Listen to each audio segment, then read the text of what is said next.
qui da Doni, perché stiamo per iniziare il trekking che ci porterà poi a Sastidiosa.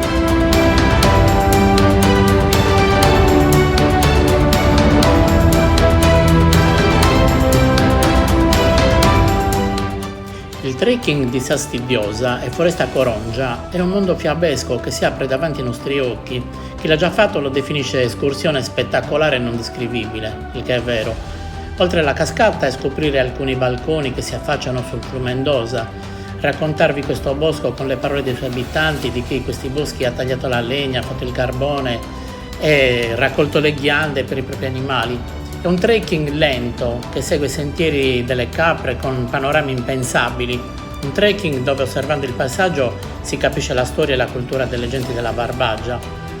Una camminata su questi sentieri inesistenti che ci porterà alla Via Clasi de Sugoncali e su Ciniju, un trekking come non l'avete mai fatto sicuramente, e noi per fortuna siamo riusciti a farlo.